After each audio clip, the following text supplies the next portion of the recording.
Hey everybody, this week on Up Your Alley, we've got two great recommendations for you. First, Jake's recommendation for me, the YouTube channel from Pat Finnerty and his series, What Makes This Song Stink? And my recommendation for Jake, the new album, My Apologies to the Chef from Winona Fighter. We're going to talk about that. We're going to talk about Mickey 17, and Jake and I played Split Fiction. Jake, got anything to add, buddy? No. You're just playing with the dog? Yeah, I'm winding him down. Oh, he's a good boy.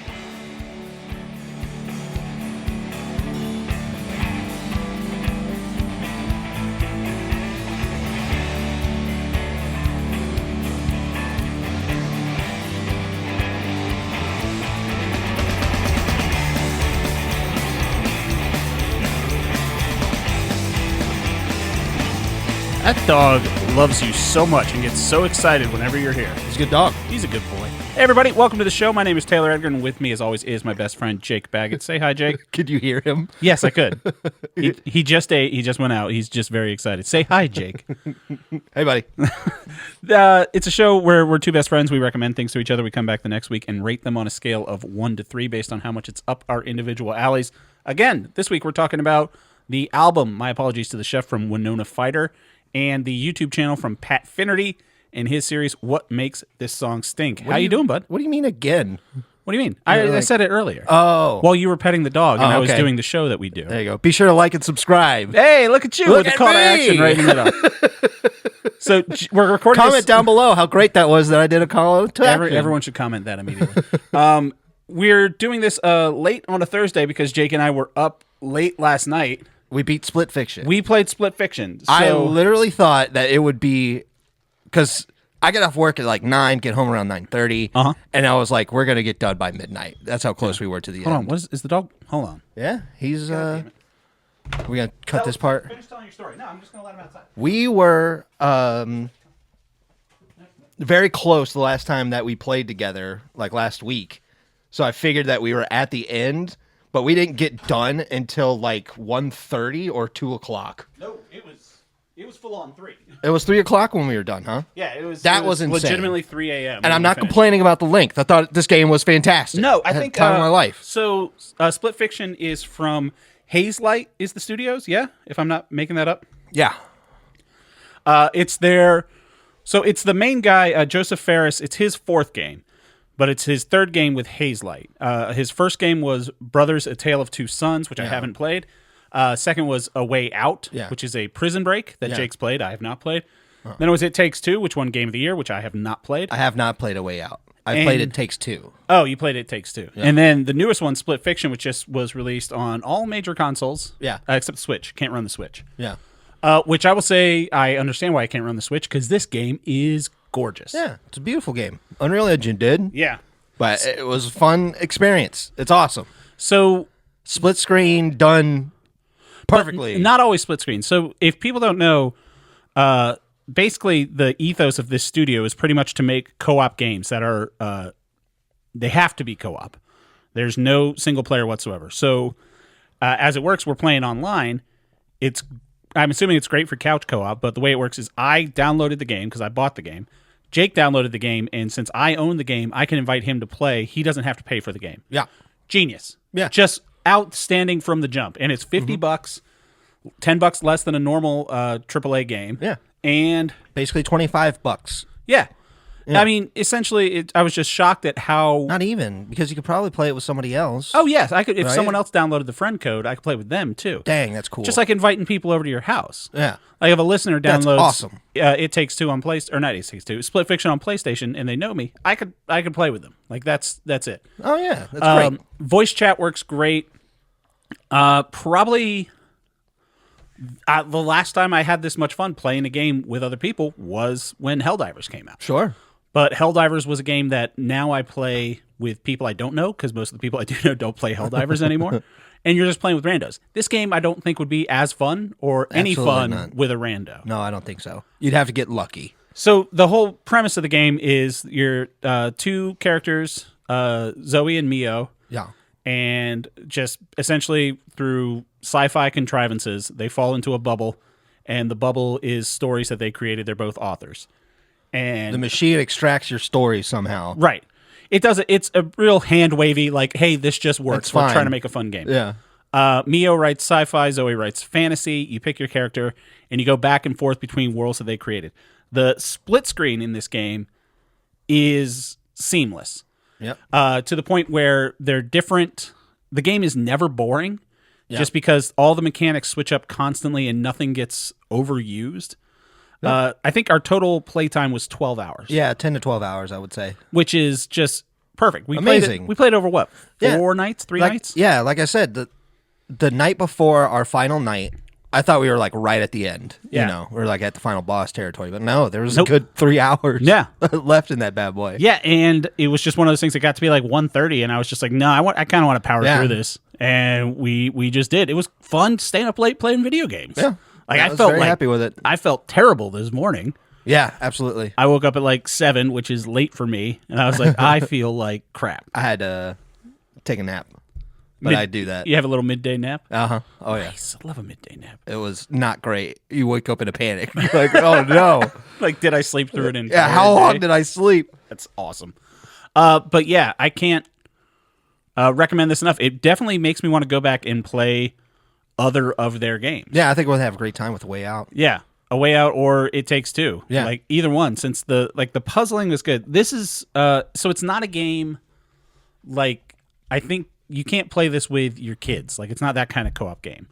No. Where it's like, if you have, like... You could, not with the little kid. It's not fun. It's a fun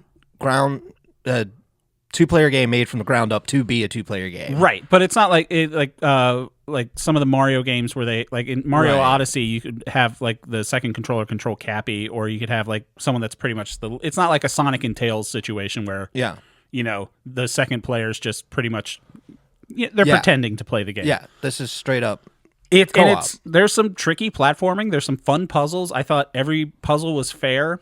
Every mechanic was great. Yeah. There's stuff where you're just going through like a nice fantasy world, and then all of a sudden you're in like sci-fi snowboarding and you're racing each other. Sometimes you're doing some type of flying, and it's unknown if you're going to press up to move up or if pressing up pitches you down like a plane. Yeah. That would probably be my biggest complaint. And about I'm sure controls. there's something in the settings you could that change probably, that so that it's always you won't run this that way. Yeah. But then after you die immediately, and that's the other thing, like the exactly, death, it never feels too what is it, disciplining when you fail. Oh yeah. You know, like it's definitely you die and you're like immediately back, not that far away. And I wouldn't even say it's not like a party game, because it's like it's a 2-person party game. Like, it's fun to play, but it's not like Mario Party or Smash Brothers where you could have a bunch of people swapping in and out. Yeah, no. It's just such a fun experience. Like, I want to replay it, one, because I talked to Jake. We missed trophies. I'm not doing trophies. You have no interest in going back for the trophies? No. What if we swap things? I don't like somebody telling me, now this is how you have fun with it. Now show me you're having fun. What do you think the whole get a badge point of this podcast is? This is me telling you this is how we're having fun now. No. We're doing this podcast. I don't need it. I don't need badges to tell me that I did a good job in a game. Yeah, but I do. Yeah, have fun. Have fun. Bye. But I can't do it with someone else. You're going to have to solve this. That feels like work now. It feels like work. I know. And I don't want to do any work. But for the trophy, it's supposed to feel like a little bit of work. That's why I don't want to do it. That's why you get the trophy. I don't want to do work like that. I like my own goals. What about we missed some side stories. You no interest in going back for the side stories? I don't know. Can I trick you? I don't know. Yeah, I don't know if I can either. Yeah, right? Yeah. That's 12 hours. That was nightly commitments. You know? But it was fun. We had a great time. Yeah. But there's other games I want to play and stuff. I have Wonder Stop. I just downloaded Davey Reardon's new game. Yeah, you were mentioning that before we started recording. Yeah. I don't know who Davey Reardon is. He did Stanley Parable. Right. And a beginner's guide. Okay. Both really cool games, meta-narrative games about being video games. What's the puzzle game where it's something like a paradox or something? I played some of that. It's not Stanley Parable. The Talos Principle? Talos Principle. Yeah. That's what I played, like some of that. How do you like that? I pulled that one out. You really did. Like you getting games, boy. You're getting pretty good at like pick up what random words I'm saying and what I'm trying to talk about. I was like, how far would he go into a game? He's like, it's got a P in it. And I was like, all right, I got you. Well, Stanley Parable, Talos Principle, like my brain was clicking like that, where it's kind of like a puzzly game. But Stanley Parable, we talked about it briefly with your... I love Stanley Parable.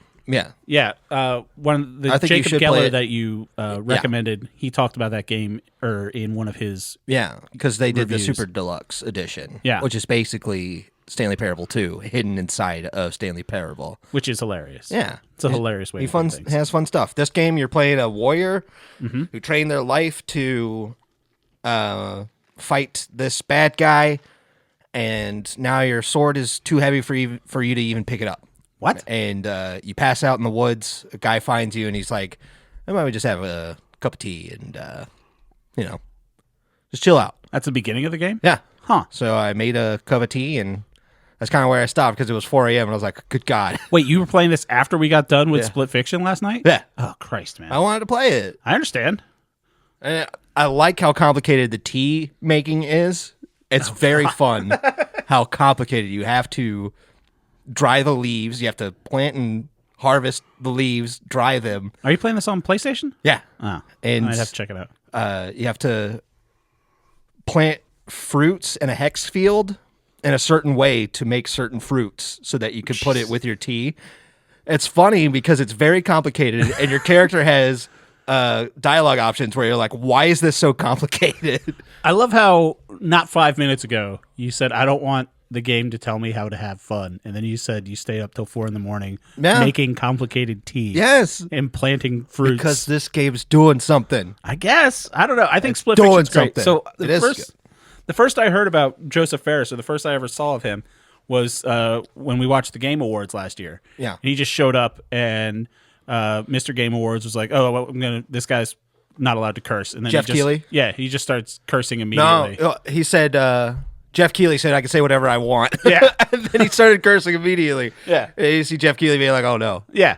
Yeah. What a great Game But Awards. I So will say happy this, with just it. based on that, I was kind of put off by him. I'm like, who the fuck is this guy? He had like weird tech energy, Yeah. which I was not a fan of. He jump But I kicks watched, sometimes. Yeah. But I watched an interview with him earlier today on IGN. Did an interview with him, and he was immediately like just appreciative from everyone. They're like, "Hey, like I think they sold over 1 million copies in under 48 hours." And, Split Fiction? Yeah, of Split Awesome. Fiction. And the IGN guy was like, "Oh, they're already talking about this for Game of the Year. Is that something you're thinking about? Because it takes 2 won Game of the Year." And he was like, "Well, yeah, no, Grand Theft Auto 6 comes out this year, so probably not." And I was just like, "Oh, that's a real down-to-earth take." Yeah. That true. everyone's gonna- Well, we'll see. We'll see. We'll see if Grand Theft Auto comes out this year. I mean, it's set They for still haven't. fall. Yeah, but fall can turn into winter to spring. Yeah. real quickly. Sure. But this is definitely a fantastic game. Yeah. Definitely a true, pillar of the year. If for you've got gaming. someone to play games with, this game's totally worth it. Yeah, 100%. Playing it online or play it, sitting on a couch together, whatever you got. But it's definitely. I imagine there are probably people that are bummed out that it's not a solo game, just on how highly it's getting reviewed. Because there are some people that are strictly, solo gamers or competitive gamers. I mean, that's something me. like that. Yeah. I'd rather just play games by myself because I don't like the pressure of another person telling me how to do games. Yeah. But Obviously. That's yeah. why you won't replay it with me. I get don't my want trophies. to. God, I want the trophies, though. I remember because it's so much fun trying to cooperate in this game. It is. And there's just a moment where Until we're trying Jake to do has- something. I hear Jake open the gin bottle for the 3rd time, You and then he go starts killing me through- on purpose. It would be great if I told a story. I forgot it. Thanks, buddy. No, you go through. No, tell me about how I drink gin. Go No, for it. then I just hear that, and then you just kill me on purpose and laugh, and it gets funnier the more frustrated you get. But then you have that thing where you just knuckle down, and you're like, "All right, hold on, we have to figure this out." And I was terrible at. There's one section where I'm a ball and Jake's playing pinball, and I have to jump around. And Jake was walking me through it like I was a toddler. Like, all right, you just got to jump up here, buddy. You just got. That's because you were I fucking know. it I up. couldn't get it to work, but it was so fun and frustrating. And it's just that you're not doing the same thing Yeah. throughout the game. And the fact that they came up with 12 hours worth of novelty Yeah. concepts for this, the That game always design felt is intuitive. yeah. It's Anything that was frustrating probably didn't last that long, so it didn't really feel no. like anything to a detriment. No, and I think that's something about game design that we always talk about as our favorite thing. Is it frustrating, but then so worth it once you figure out what you were frustrated by. Yeah. Like you never have to go to like a player's guide and be like, oh, well, that's dumb that I have to click this. Like you're playing Riven or something like that. Did you ever play Riven? No, that's the sequel sequel to to Myst. 5 discs. I couldn't do It was a Myst. nightmare. I was not a smart child. Yeah, it wasn't super intuitive from what I remember, but also I was 8. Yeah. So maybe that was it. That's what I was thinking, yeah. Because everybody says it's like one of the best adventure games ever made. And, I remember trying to play it, but I was just, I was a kid. Yeah. So I couldn't really do anything. Yeah. Put Doom back on. Doom. I thought you said Doom. All right. Speaking of which, Jake went and saw a movie. Mm-hmm. Speaking of things that might not be my thing. You went and saw Mickey 17. Yeah. So I remember when the trailer for this came out, I was like, this looks cool because it's Bong Joon-Ho, who I've seen. We were just talking about this before we started recording. I've seen, out of his filmography, I've seen Snowpiercer, Parasite, and I've seen the first half of Okja. Yeah. Liked them. Like Snowpiercer was great. Parasite was obviously great. Yeah. Won Best Picture, didn't it? Yeah. I think it did. Yeah. And Best International Picture. Oh, the thing that you're against. Winning Best Foreign Language Film and Best Film. I bet they should just make us. I would really think this. They should make a section that says Best White Picture. That way, I can guarantee a win next time. For who? For anybody who's white And complaining about things. Yeah. Well, give it time. We'll see what happens with the administration. it'll probably happen sooner than you think. But Jake went and saw this. What'd you think? Because I loved it. Yeah. Yeah. But you don't think I would love it. It's a little on the nose. But that's like Bong Joon-Ho movies to me. Is you can tell, like he's very blunt about what the metaphor is in these things. So I've seen a couple reviews online and like people talking on Instagram, and it's like spoiler-free reviews. Yeah, and a lot of people said that the trailers were misleading. You know, I'm a big trailer guy. I don't even. Well, I'm not a trailers guy. So what I'm trying to say is, I don't know what the trailers were. I want to say what I think the movie's about based on the trailer. Okay, go for it. And tell me, because I'm trying to figure out what's too on the nose with it, because I'm not getting too much of a social commentary vibe from it. All right. So Robert Pattinson is a Mickey, and he's on a spaceship, but they have to do dangerous stuff. So he signed up. He's like, hey, I get a free ride on the spaceship, but sometimes he has to do dangerous stuff like, hey, we need you to go outside and you might die. And then he dies, and they bring him back as another one. And that's just kind of what he signed up for. But at some point, there's 2 of them, and for some reason, that's illegal. It looks vaguely funny to me. Mm-hmm. Yeah.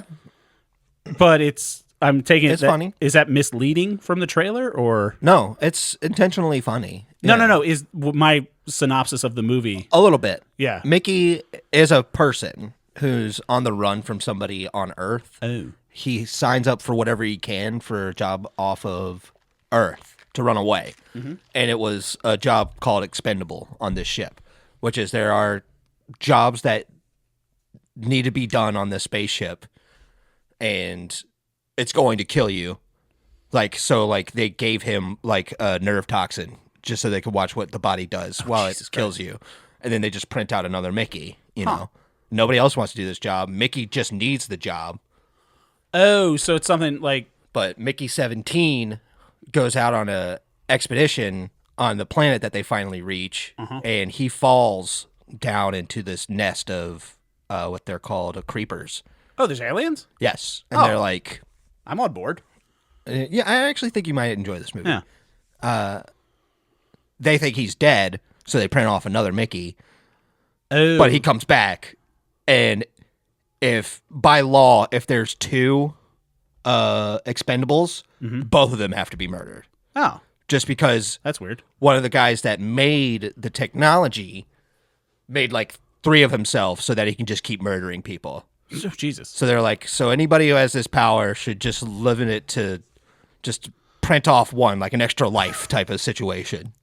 That's a fun thing to litigate. Be like, hey, I know we have the power to make infinite people. Yeah. But you only get to one person. But it's great.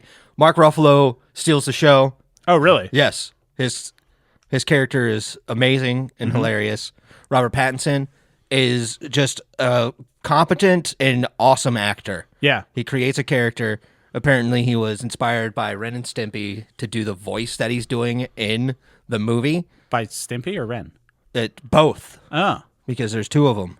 Oh shit, that's kind Right? of cool. Big Billy West guy. Yeah. But it was a very good movie. Huh. It's not like Parasite.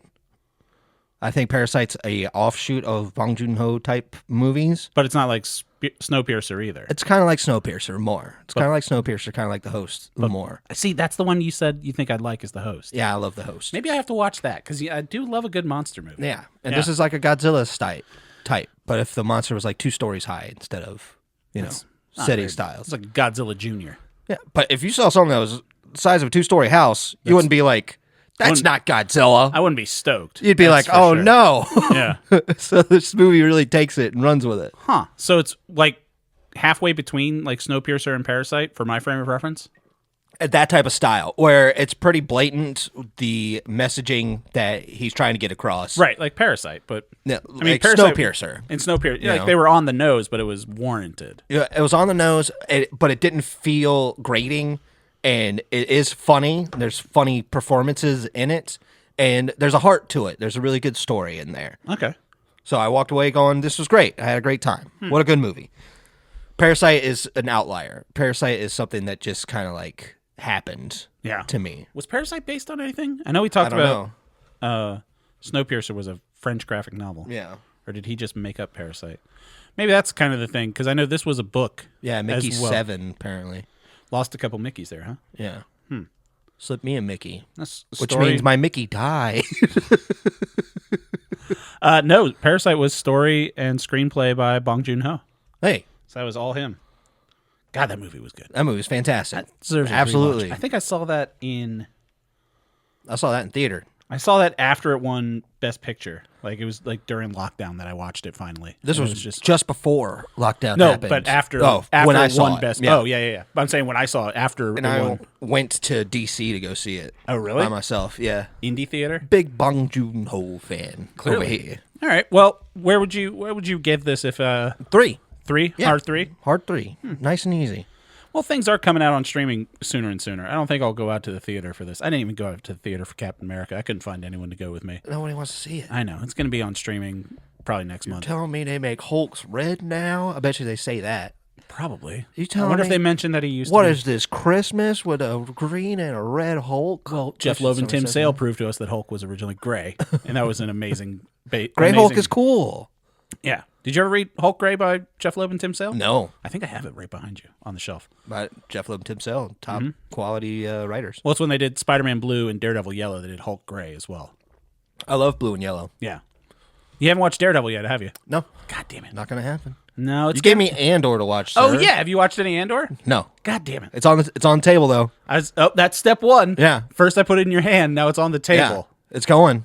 It'll be there. It'll be time- watched eventually. Next time I come to your house, I'm just going to put it in your PlayStation. Not only do I have pressure from you, I have pressure outside from my friends who also love it. Outside forces that now know that you own a copy of it, so your excuses Yeah, are because getting everybody. smaller and I smaller. don't know why. Oh, because I guess Andor season 2 is coming out. That makes sense. Yeah. But there's a lot of people still coming out being like, hey guys, I know I'm your annoying Star Wars friend, but You really need to watch Andor. Andor is really good. Season 2 is coming out. So if anybody, Yeah, what's going to be very funny to me is there's been so many people, myself included, that have defended all of the Disney Star Wars stuff, and their one thing has always been like, but Andor was really good. So Yeah. if Andor season 2 sucks, yeah. there's going to be just mass exodus. It's already sounding like it's going to be a really good idea. Yeah, So and Alan Tudyk's in it. and Alan Tudyk's in it, and he's in nothing. No, he doesn't. It's so hard to get him to do anything. When was the last time Alan Tudyk signed up for something? He's offer only. Yeah. What else was I going to ask you about something else? I don't know, man. We talked about Split Fiction. Talked about Mickey 17. There it is. I guess that's it. You had a question for me? No, I forget. If you have a question, comment down below. Oh, it was that Oblivion, the remake, the rumors for Oh, that. right. Yeah. So Yeah. this is from Kotaku that just popped up today. So of all the game remakes that have been announced and everything else, there's been rumors going back that they're remaking Oblivion, not Bethesda, I remember the rumors, not Bethesda specifically. and I'm not against a remake of Oblivion. Yeah. You just don't mess it up. So it's an insider, a guy, Nate the Hate, who's apparently Kotaku says he's a valid scooper. But he says that the Oblivion remake's going to be announced soon and could be out in the next month. That's weird. Yeah. Why would it be out so fast? I don't know. That's telling me that it's not a remake, more of a remaster. Yeah. Well, It's like you could play Oblivion again on the new consoles. We didn't touch it. We just made sure that you're allowed to play it. this has been going back to 2023 because there was FTC filings for Microsoft with some business lawsuit or something like that, and finally they had to do. And Microsoft had to say like upcoming projects so they could justify sales price and whatever. And back then, when they took over the Bethesda stuff, they said, "Oh, we're going to remake Oblivion." But now they're saying that it should be coming out. It's your favorite Elder Scrolls game? No. What is? Morrowind's my favorite. Yeah. But Oblivion's probably one I play the most. Yeah. Because it's awesome. It's a lot of fun. It's crazy. And I suggest everybody play it. Yeah. I mean, It's I think that's fun. I a think bunch it's of fun for a little scoop. Stupid people. And if they mess that part up, I'm going to be so mad. Yeah, so you said one of the charming things about it was how bad the AI is. The AI is insane. The AI is crazy. And I was walking around town at night one day, and I did something illegal. I don't know what I did, but I looked down across the bridge and saw a guard who raised his hands and saw a green orb glow and then spark out, and he disappeared, only to appear in front of me and be like, "Stop in the name of the law." I'm like, "Who are you?" I think It's like, I'm just a guard who's trying too hard. there's something to be said for the, quaintness of old games that I think you really lose when you're remaking them all. Well, it just there's fun to be had that people don't want to have. They want their nice and normal life of people just being like, "Hello, good morning, hi, how are you? Welcome to Rivendell." And I'm like, I don't want these conversations. I want the weird stuff where they're like, "Are you going to the arena tonight?" He's like, "My dog got killed by a dragon." You're like, "This is good. This is good. They're trying." I'm looking forward to this game if they do the AI like that. If they keep the AI stupid, it's going to be best. Watch AI compilations on YouTube. It's a great pastime. No shit. Just Yeah. like Oblivion AI. Oblivion AI compilations. That's going You'll watch- into my searches right now. I'll definitely do that. All right, speaking of YouTube, though, Like and subscribe. like and subscribe to this. But also, let's talk about Jake's recommendation for me. Pat Finnerty, Yeah, YouTuber, musician. He's in a band called OK Patty and a fake emo band, apparently. August is Falling. I learned from one of his videos. Yeah. So he has a series on YouTube. He had a short. Well, you talk about it. It's your You recommendation. know what? I did a little cursory look into this guy. Yeah. He was in a band called the Tom Petty Appreciation Band. Oh, really? Yeah, right? Yeah. He's a good dude. That's every band. Tom Petty's the best. Tom Petty is the best. Yeah. But it's just, I was talking about how I'm getting off streaming. Mm-hmm. I bring it up every episode now. Sticking on YouTube. And a friend was like, "Yeah, I watch stuff like this if I'm not going to watch movies." And he was like, "It's the Pat Finnerty thing." He was like, "I love it."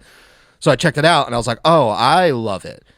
And it wasn't until the third episode that I watched, the Weezer episode, that I was like, "This guy is something special."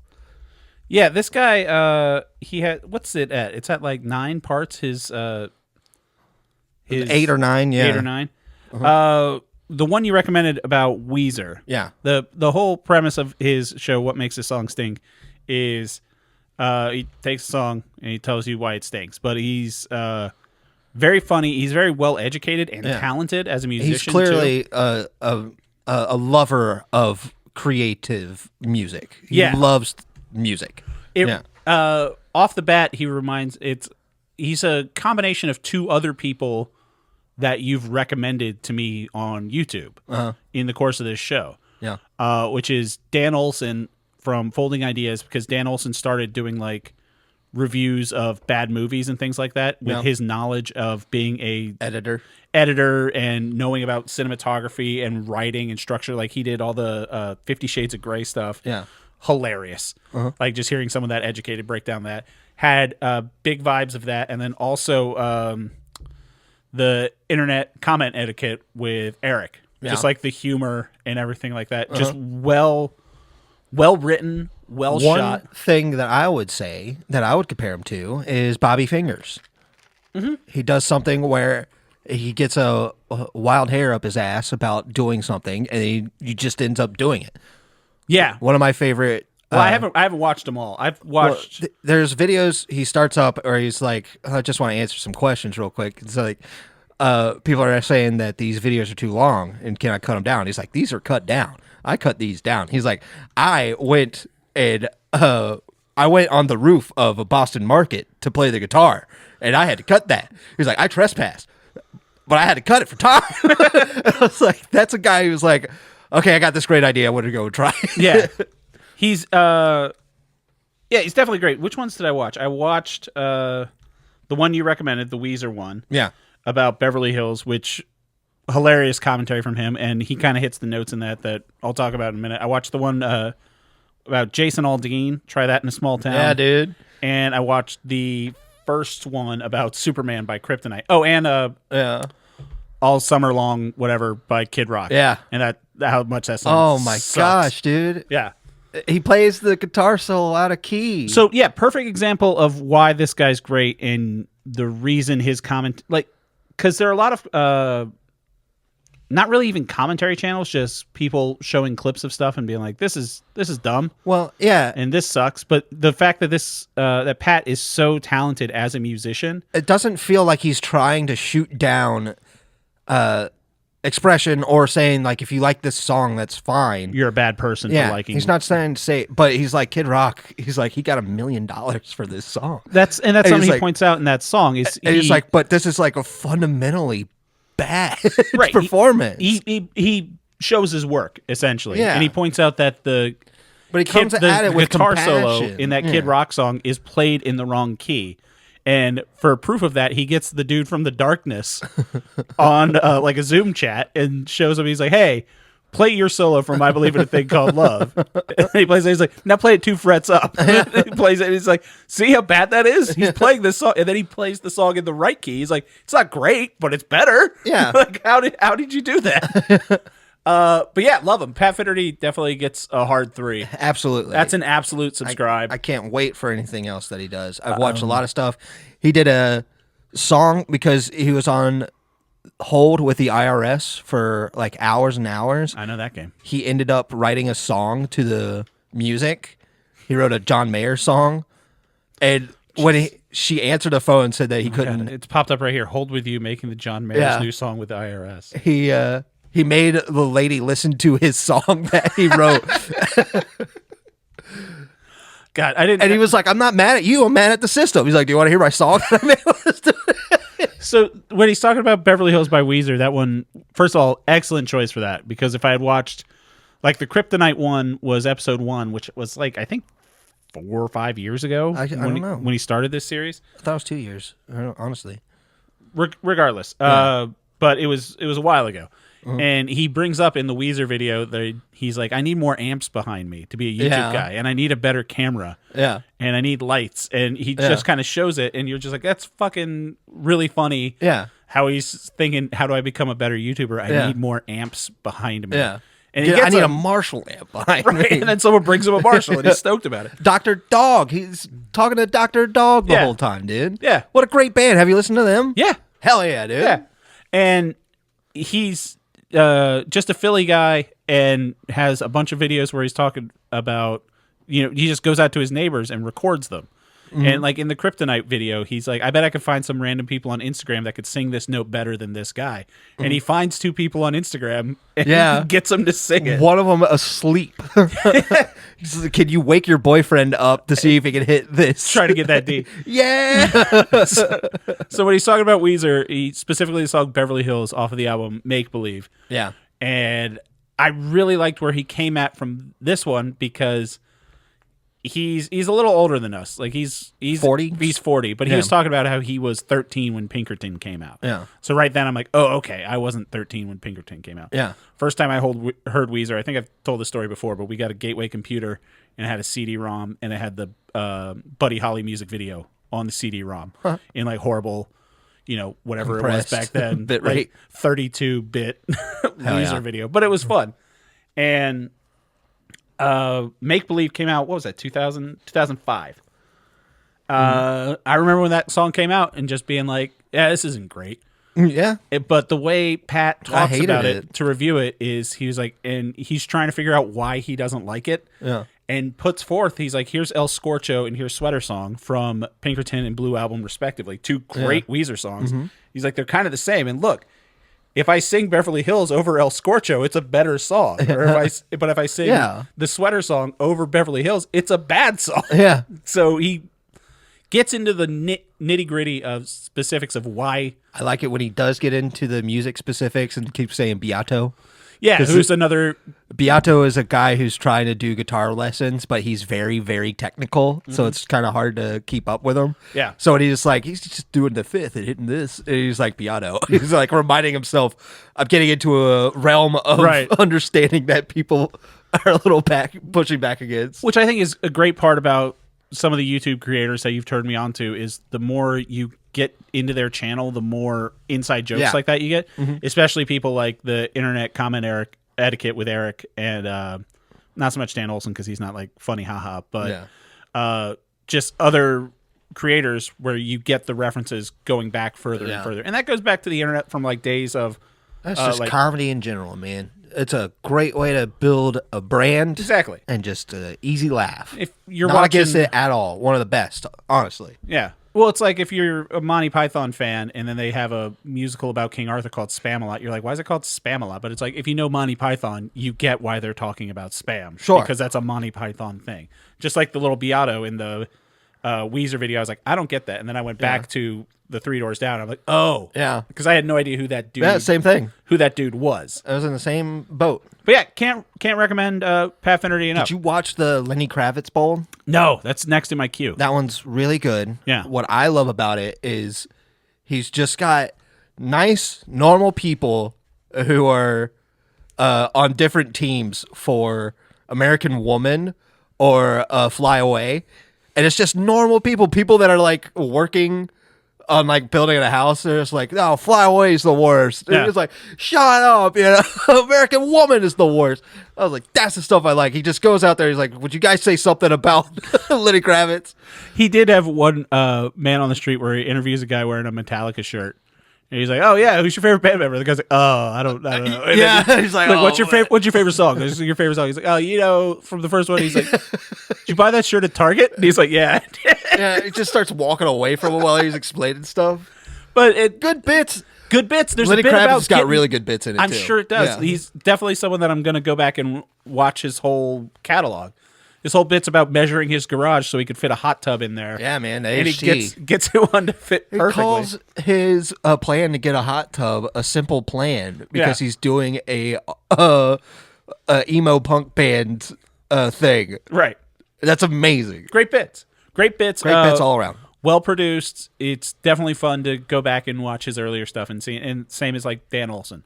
Yeah. Like you watch whatever it was, the Dinosaur Footprints most recent one, where he like paid someone to do animation recreation shit versus him talking about. You can go back in time, you know, watch their early stuff and just know like, these guys have been incredibly talented since the get-go. From the jump. And then they just get better equipment. Yada, yada, yada. It's wonderful to see stuff like that. And also, I never would have, I don't know if this guy would have popped up in my, I'm sure he probably would have popped up somewhere.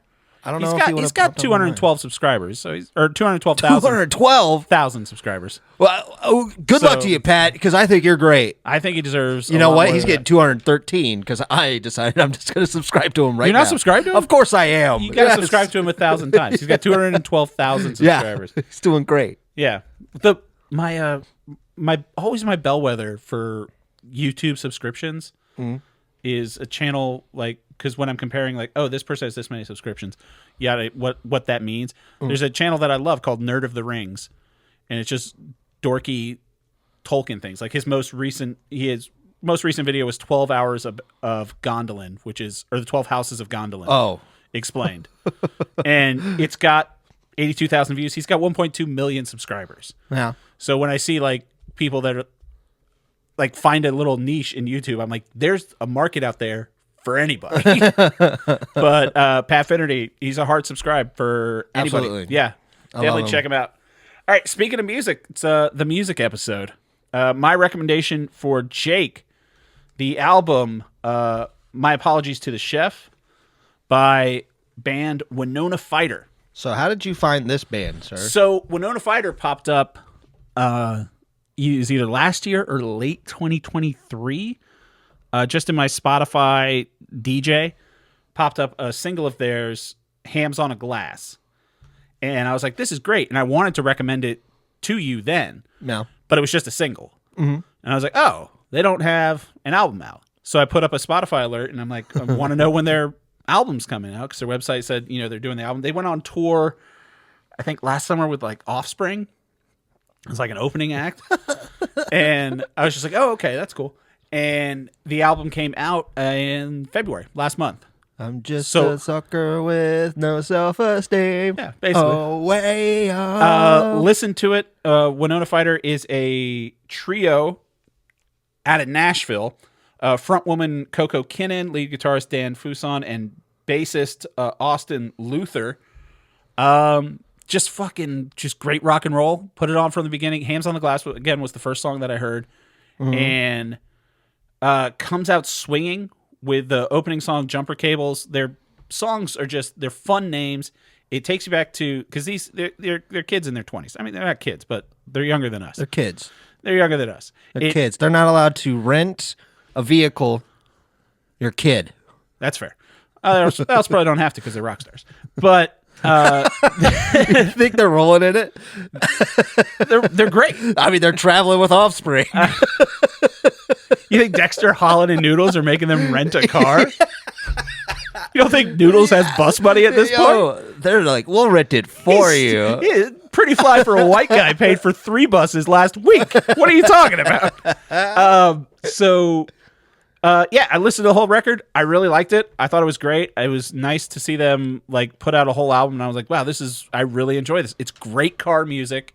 Yeah. I think standout songs for me are Hams on a Glass, of course. Subaru's great. Are You Famous? Attention might be my favorite. And also, what's the other one that I fucking love? I'm in the Market to Please No One. I thought it's just good rock. Like Coco Kinnan's got a great voice. Yeah. Solid guitar riffs, catchy. Put the fucking windows down and play this music. It just reminded me of a new band that had sort of a older vibe to them, like when you recommended Geese a while back. Yeah. And I was just like, wow, these fucking kids in their 20s are killing it. Yeah. Like, this is great music. Huh? And it doesn't sound like, in my old man brain, be like, oh, kids' music today all sounds like blah, blah, blah. And I'm like, oh, no. They're kids in their 20s. They're still making bangers of music to my old prejudiced ears. And it makes me happy. I'm on a little bit of the opposite side of this. Okay, go for it. I would say that the biggest thing that popped out to me is that this is pop punk. Yeah. This is pop punk. I'm not really a fan of pop punk. Oh, I love pop punk. It's not something that really gels with me as well. But that's not to say that this is a bad band. They're not a bad band at all. No. I actually think they're great. I had a great time listening to them. It's great music. It's just not something that I would go and try and listen to. No, I wouldn't have listened to it. So I was listening to it thinking that this stuff was fine. Being like, this is good. This is too territory type music. And then we get to I Think You Should Leave. And I asked myself, is this the show? Because this is great. Yeah. Right? That was a good little joke for you. Yeah. It was a really good song. I was like, this is wonderful. They really knocked it out of the park. Also, Subaru, like you said, that's the third song on their album. That song was really good. That was an older single. They actually, when I was doing some info, they recorded that they re-recorded that for this album. That was one of their first singles. I was really impressed with a lot of this music. It's not my style, right, by any means, but I did see that there was a lot of really talented work going into what I was listening to. For sure. And I love that. I love the appeal. I love the energy of it, definitely. Yeah. So it's definitely a 3 from me. It's good music. It's good music. Just put it on, listen to the whole record. I don't think there's... If this was on in a car when I was sit down, I wouldn't be like, turn that shit down. Yeah. I would say turn that up because I don't want to talk to you. I was listening to them on the way back from the dump this morning. I had to go take up the cardboard recycling and whatnot, and just coming off the... Chuck another dog into the pile, huh, Taylor? Yeah, that's what I do. Ain't much country living. But yeah, it was just great. And they're on tour now. They're in D.C. in July. Whoa. Yeah. They're playing at a club I've never heard of called DC9. No. It's like I'm doing some 9 DC9. Yeah. Nein. No, like the number, not like DC. No, in German. DC 9. Oh, it looks like a 930 Club? No, it's not. It's called DC9. It's just a bar. Is it close to the 930 Club? I don't think so. It That would pretty be small. rude. Look at the pictures. It looks kind of small. Why would you do They're that? playing there in July on a Wednesday night. Yeah, that's like a little, You want nice to go? little spot. Wednesday night. That's your Friday. That's my Friday. So That's your Friday. No, I have to work. Yeah, but it's night. I'm off at 9 o'clock. Okay. What do you think? I appreciate where your head's at. No, I just want to go because I've been looking. All the tours are coming out, and friggin' guess who's going on tour and is in Richmond on my birthday? Paul F. Tompkins. Better. Counting Crows. Yeah? Yeah. What do you mean better? That was mean. I would say Paul F. Tompkins is the Counting Crows of comedy. Great. Whenever he shows up, you're like, that's a very specific thing, and I like it. I'm sticking with this metaphor. Hands down, Paul F. Tompkins is the Counting Crows of comedy. You know Maggie Mae Fish? No. No? No. Oh, okay. Well, she's a YouTuber, but she's also on Nebula. She's really cool. She makes good stuff. She's making a show on Nebula that stars Paul F. Tompkins. Oh, really? Yeah. That's a good get. I'm very interested in that. That's a good get. Yeah. Did you see our boys from the Doughboys have Jason Mantzoukas on today's episode? Oh, yeah. I can't wait to listen to it. Yeah, it's in my queue as well. Yeah. But no, Counting Crows, they're touring with Gaslight Anthem. You remember in... Oh, yeah. I like Gaslight Anthem. Yeah, they're playing a new place down in Richmond. Wow. Yeah. Sick. But this goes back to one of our Lost episodes, but then we talked about it in the episode where we talked about The Expanse with our buddy Chris. Yeah. I had you listen to the Butter Miracle Suite Part 1. Yeah. In May, the complete Butter Miracle Suite is coming out. So we got new Counting Crows music, and we get to see CC down in Richmond. Damn.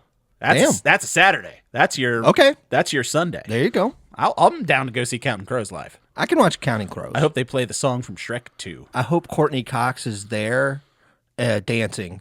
Why would she be there again? She's in the music video. I know. They were dating. Yeah, they were dating at the Dude, time. he ran through All most Friends? of A-list celebrities in the 90s. If you said Friends, that would have been great. Not just the Friends, but like most of them. Let's see his...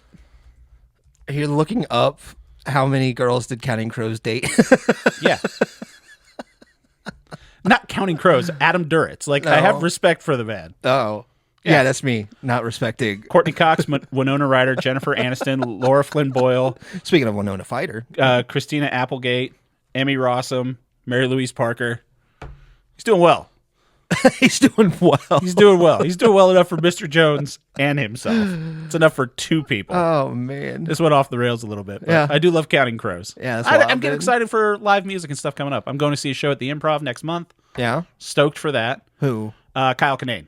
Oh, yeah. Love Kyle Kinane. Sure. Yeah. So that'll be fun. I don't know. Oh, yeah. There's a whole Ranker article for Adam Duritz's dating history.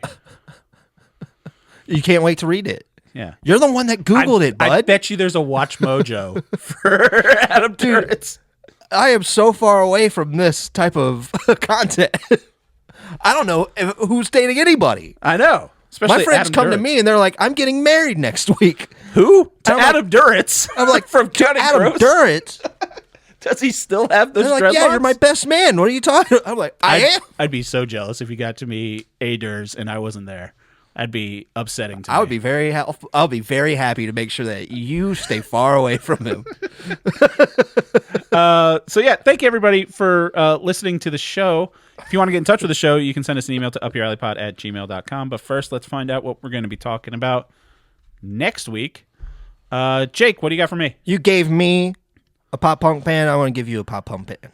A pop punk band? Pop punk band. Pop punk band. I'm giving you a pop punk band. All right, you're giving me Blink-182. People that I met at MagFest. Oh, speaking of MagFest, Oh, yeah, go ahead. new friends of the show reached That's out very to us. true. Blue Shift Blues Band. They sent us a nice Friend of little the message show. on Instagram. Oh, my gosh. We got to Yeah. get to Chicago. We got to get to I Chicago. would love to see them perform live. Yeah, they've got at the that Chicago bar. What's it called? I can't remember. Residency. Yeah, they have at a bar. residency at a bar. And Yeah. oh, man, it I would be have so awesome to see not that. sent them a message back yet on Instagram. Oh, you have to. I probably should. Yeah. This is why you should be in charge of the Instagram. No, dude, all I also would say haven't is thank posted you. on the Instagram in a long time. I should probably do that as well. Yeah, like once a week when When episode like a show drops. comes out Yeah. to like try to, To be like, hey guys, Hey, there's just a a thing. quick reminder for you. Yeah, there's a thing going on. But yeah, Blue Shift Blues Band. What's up, guys? Yeah. So Thank you guys. More MagFest.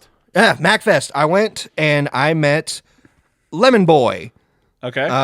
punk band out from Seattle. They were at MacFest showing off their video game that they're making called a Punk band? Juice. Yeah, they're called Lemon Boy. And their newest album, Eat, Skate, Die. I talked to them, had a great time.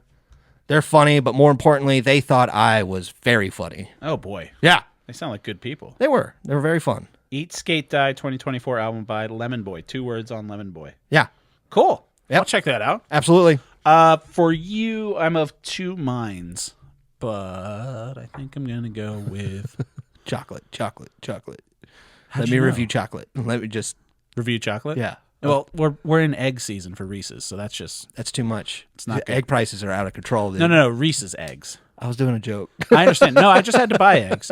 I had to buy more eggs. I have a neighbor that gives me eggs, but I don't think I can use those eggs. Why not?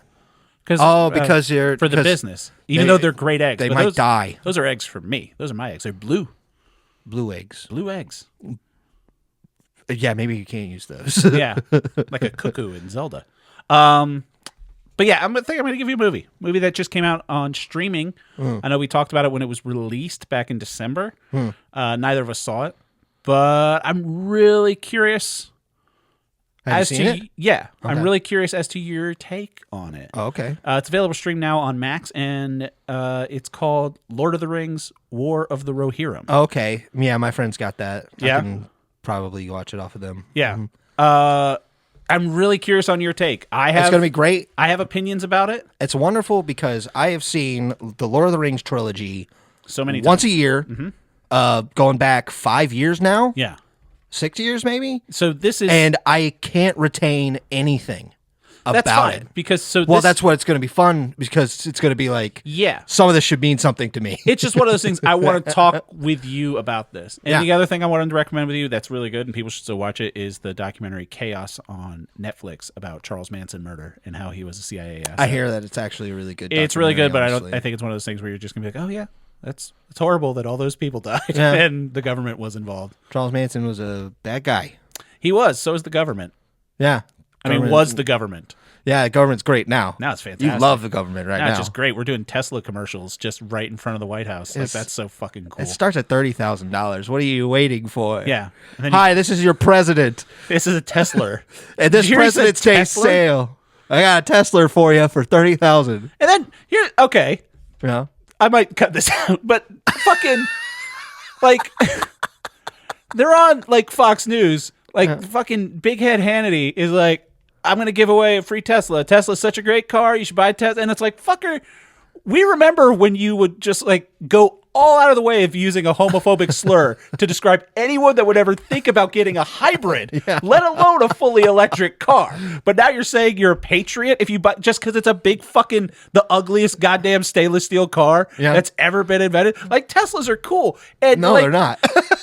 they're But go ahead, keep no, going. just the concept. The electric car EV when it is a came great out- idea. Yeah. Yeah. It's fantastic. My old car, you remember I had that Toyota CHR? They're making a new all electric Toyota CHR. It's only available in Europe because the fucking Tesla, they won't allow importing other good cars. Like, have you seen the cars from China?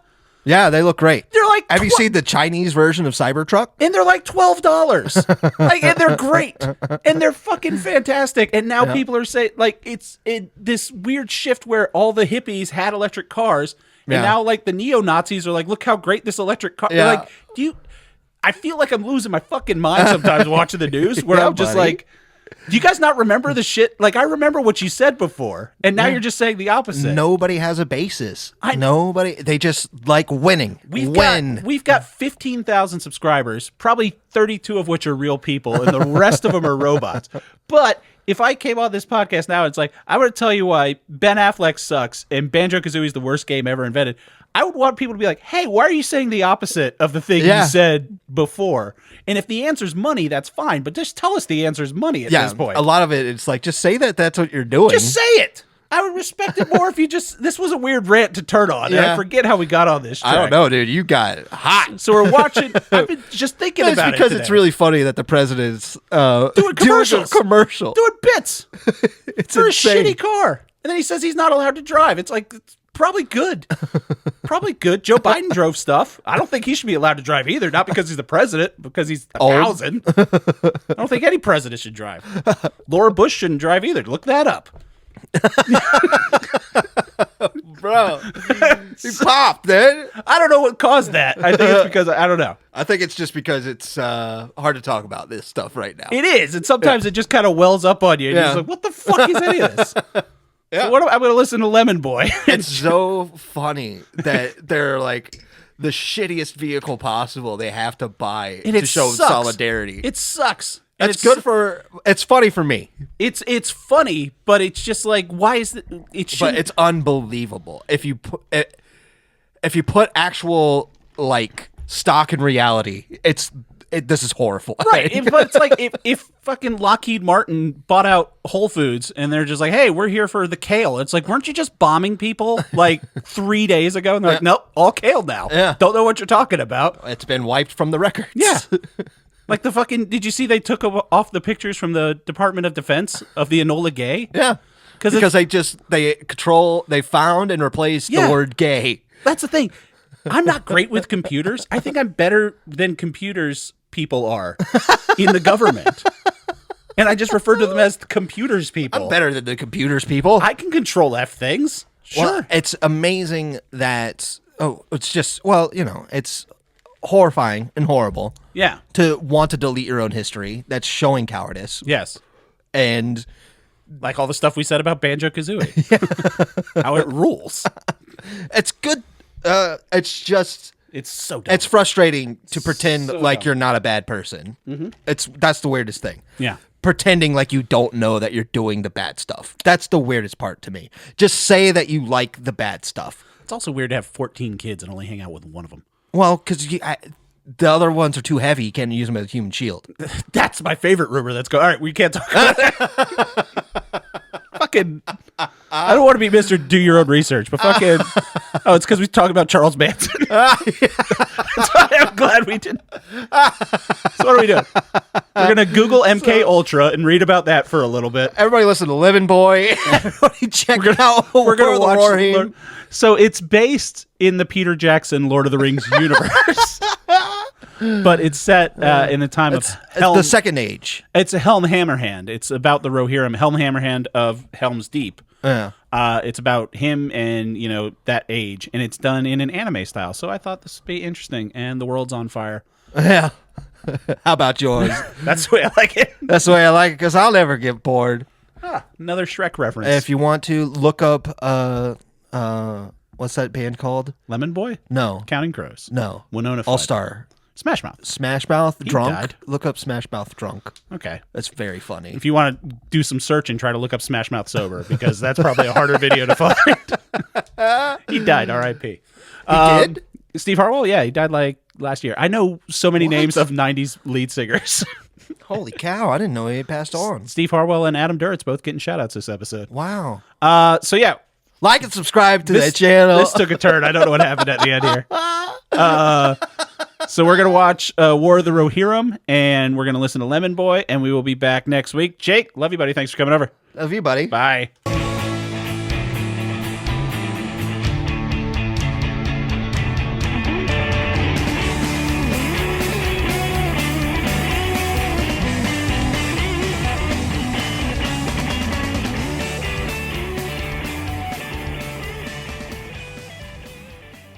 I had a couple friends watch War of the Rohirrim.